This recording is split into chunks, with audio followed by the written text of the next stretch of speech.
สวั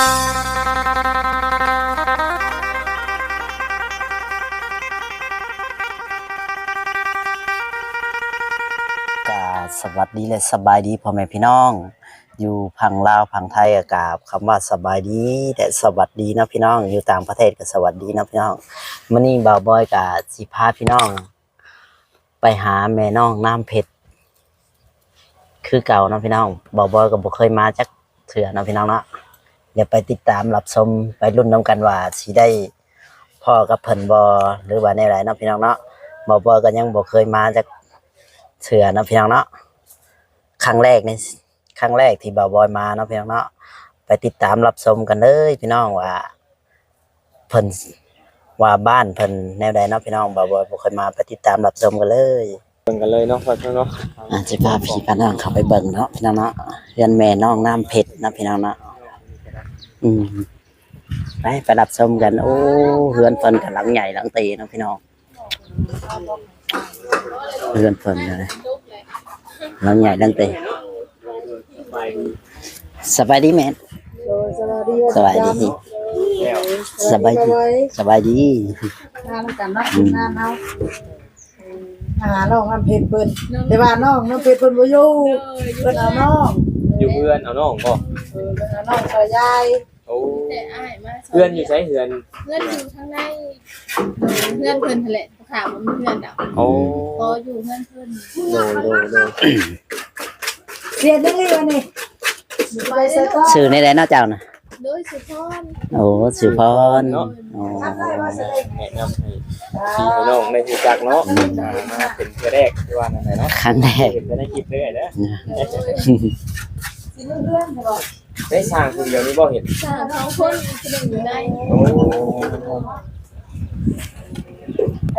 โอ้2คนคือเหลือก่อนอยู่ในโดนให้เอา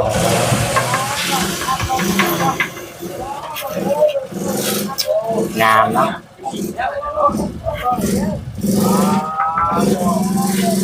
สบายดีจ้ะโอ้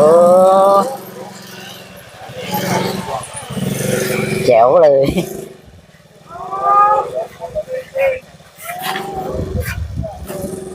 ลูกบ่เอ้ย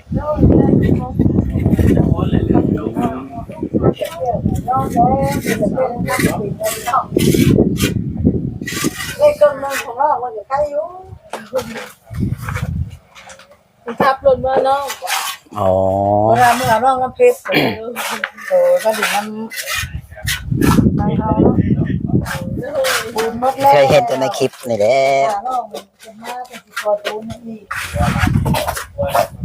ถามจะกินยาบ่วะมีลูกจะคนเลยเลยโอ้ลูก3 คน3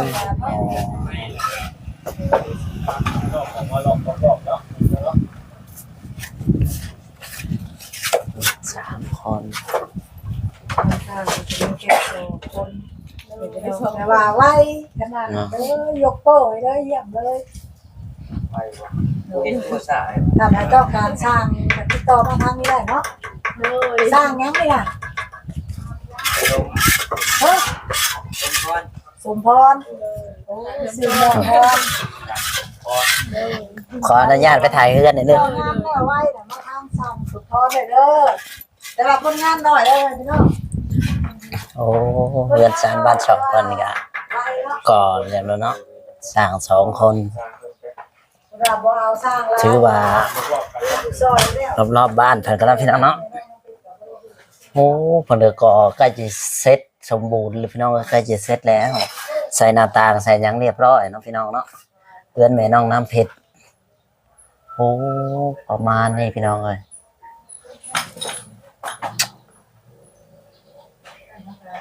เรือนแม่น้องน้ำเพชรโอ้บ่าวบอยก็มาครั้งแรกเนาะพี่น้องเนาะ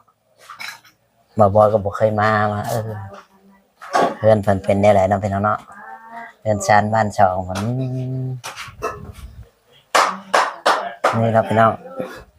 ถ้าบ่าวบอยพูดผิดประการใดก็ขอโทษขออภัยนำเนาะพี่น้องเนาะโอ้เรือนเราก็หลังใหญ่นะพี่น้องเนาะ2 ห้องนอนโอ้ห้องนี่ก็ก่อแล้วพี่น้องเอ้ย แต่ด้านนี้ก็ก่อแล้วน่าจะประมาณนี้แหละพี่น้องเอ้ย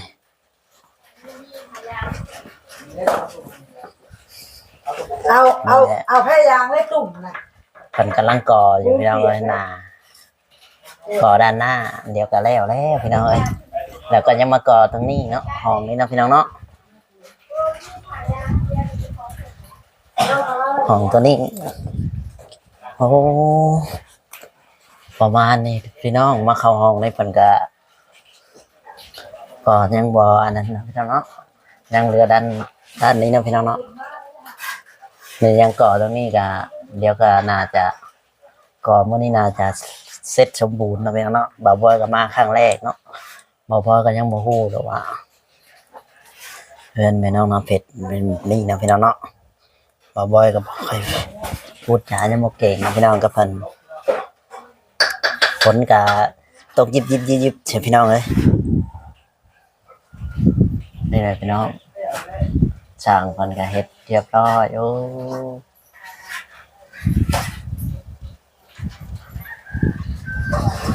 ดินดอนตอนหญ้าก็คือทางเขาบ่อแสนมาซื้อให้สร้างให้เนาะเพิ่นแม่น้องน้ำเพชรประมาณนี้นะพี่น้องเอ้ยดูรอบๆบ้านนะพี่น้องโอ้ดินดอนตอนหญ้าก็เพิ่นก็บล็อกเพิ่นก็มีหลายอยู่พี่น้องเอ้ยโอ้ถ่ายรอบๆบ้านนะพี่น้องเอ้ยนี่แหละประมาณนี้แหละพี่น้องเพื่อนชานบ้านช่องเพิ่นประมาณนี้นะพี่น้องเนาะดูรอบๆบ้านนั่น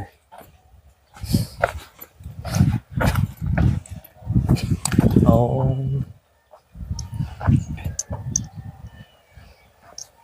เพื่อนมันกำลังใหญ่อยู่พี่น้องเอ้ย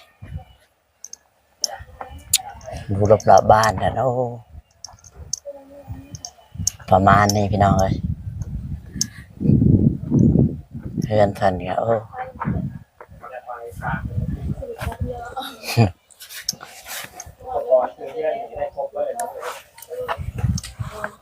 บ้านทั้งหกเชียงเสื้อเราเป็น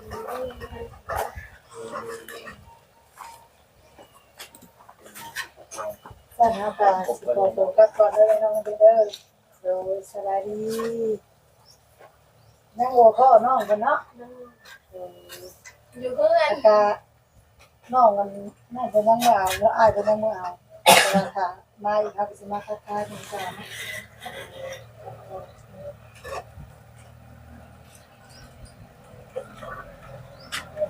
แล้ว เพราะว่าซอยเพิ่นอยู่ข้างหน้าเพราะว่าเพิ่นนั่นกับ ก็เอ้ยใน ฉาก ส่วน มุ นั้น ง เนาะ มันสิ อืม สร้างในบ้านบ่หรือว่า ฉากนี้มันต้องพุ่ง โอ้มันคุ้ม ดู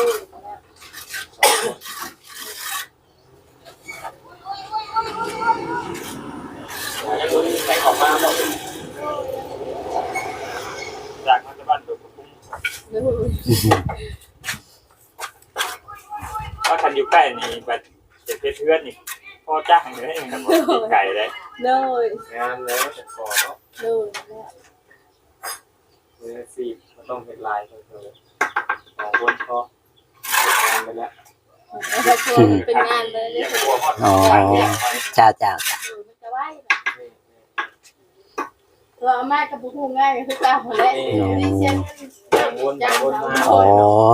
หลายคนมันก็แห้งสียาก ชนกัน จ้า แต่ว่าเป็นเวียกอ่ะเป็นยังเราเผื่อมาเป็นเน่เป็นเน่นะ โดย กอยปูนนี่เลยบอกเป็นคนผสมปูน ก็เพิ่นเผื่อผสมแต่ว่าเวลามันอยู่ต้องเขาผสมให้เพิ่น อืม บอกเป็นที่นะ เงินปูนในเพื่อนเนาะ เริ่มแล้วดูเพิ่น ยืนปุ้นให้เพัน เป็นบอกเขาแล้วเขาก็จื้อเอา สบายดีเด้อบาสีจันบอกเลยสบายดีเนาะไปได้บาบอยไปดี สบายดี เป็นนั่นเลยเกินทานไอ้เล่อะไรสบายใจแล้วเนาะ โดยสบายใจแล้ว ก่อนมาเท่าไรก็เห็นแต่อยู่ในซอยทางตลอดเนาะ สบายใจ พาเห็นพาลูกมาดู เดี๋ยวจะได้มาอยู่ไว้ๆเนาะอยู่เป็นกะว่างคือก็เลยมาซอยสร้างเพิ่นแล้วง่ายๆไว้ แต่ก่อนเพื่อนเพิ่นมาซอยบอก จะซอยตั้งแต่เริ่มเลยเริ่มเห็น เริ่มซอยเพิ่นได้ เลยเริ่มต้นเลยค่ะสำหรับ โอ้ มาซอยตั้งแต่เริ่มต้นเนาะ น้ำในก็ทางเรียบร้อยแล้วเนาะจอเรียบร้อย ก็เรียบร้อยเขานำตาได้ โอ้ มาเบิ่งมาแย่งตลอดนะ บ่ได้สร้างบุญว่าเฮ็ดเดียวบ่ขาดอันนั้นเข้านี่นะ อ๋อ เอาอุปกรณ์เครื่องนี่แหละเนาะ เพิ่นมาคุมงาน ยัดเครื่องเคียร์เสียหายเนาะ แม่น อยากเอามาเผาต้นผักเอาเนี่ยการเคลียร์ อืม ถ้าการพอแล้วเนาะยังเสร็จเป็นโรงพยาบาลประตูกันเนาะบ้านเป็นสีนั่นหรือบ้านเล็กนี่อย่างเดียวนี่ก็ยินดีนำทั้งสาพรเอาโดยนี่ก็ทางบ้านเพิ่นก็เพื่อแค่เทพื้นเนาะเนาะปิดบ้านเนาะสามเลยบุรุษเนาะ อืม เป็นกันมาติดตามทำงานเป็น รู้ว่า ทางตลอด ซอยเป็นเด็ก ก็ยกให้เพิ่นเนาะ ก็เป็นบ้านเป็นกับพ่อแม่เป็น เป็นยกล็อกไปแล้วก็หมุนเพิ่น ทางเป็นเป็นให้เพิ่น นี่แหละเพิ่นก็ได้เงินพูดเงินบล็อกให้เพิ่นแล้วเนาะ เอาเนาะอะไร ว่า เมื่อเอาน้องบ่มื้อ เดี๋ยว นี้ นั่นเฮ็ด อืม ซิ่ง ซิ่ง โอ้ ซิ่ ย ง เด้อรถเด้อรถ เมื่อเอาน้องเพิ่นเอานำเพชรตาโต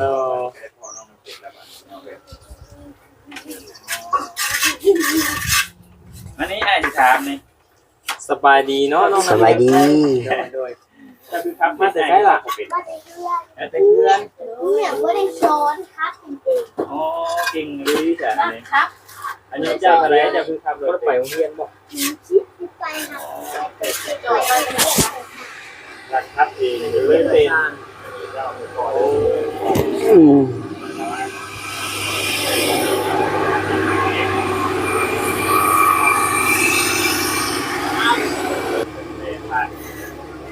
เราจงทักเป็นบอลลูนนะ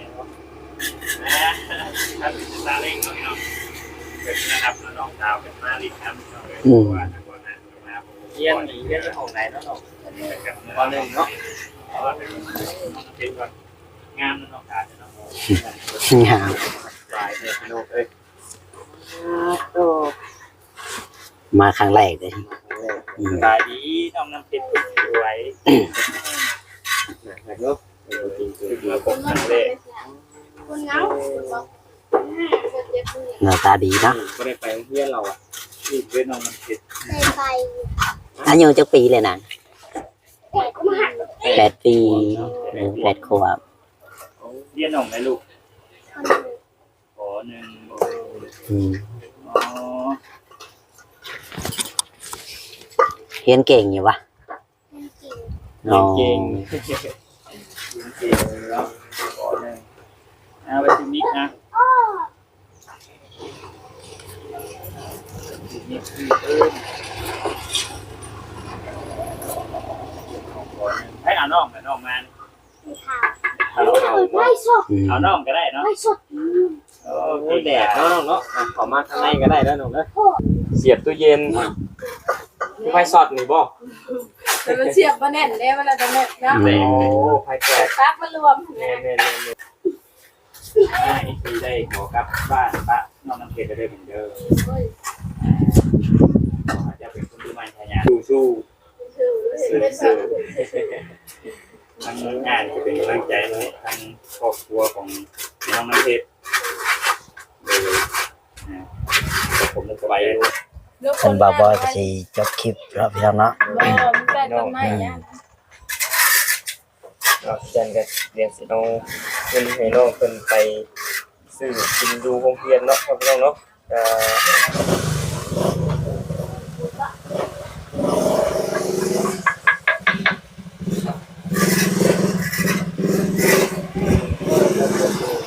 เอ้ยเมื่อกันเด้อสบายดี สวัสดีน้อง สบายดีกราบสวัสดีและสบายดีพ่อแม่พี่น้องอยู่พังไทยพังลาวพังไทยกะ สหรัฐอเมริกาก็กราบคำว่าสบายดีและสวัสดีนะพี่น้องมื้อนี้บ่าวบอยก็ได้มาหาแม่น้องน้ำเพชรเรียบร้อยแล้ว วันแรกเทื่อแรกเนาะพี่น้องบ่าวบอยก็ได้มาเพื่อนเพิ่นบ้านเพิ่นเนาะพี่น้องครั้งแรก แต่บ่าวบอยก็ยังบ่ฮู้อ่ะยังบ่ค่อยได้คุยกับเพิ่นบ่าวบอยก็ถ่ายไปแบบอันนั้นไปก่อนเนาะพี่น้องเนาะเซิบๆไปก่อน ถ้าบ่าวบอยพูดผิดเป้าผิดประการใดขอโทษขออภัยนำเนาะพี่น้องเนาะกับคำว่าสบายดีและสวัสดีนะพี่น้อง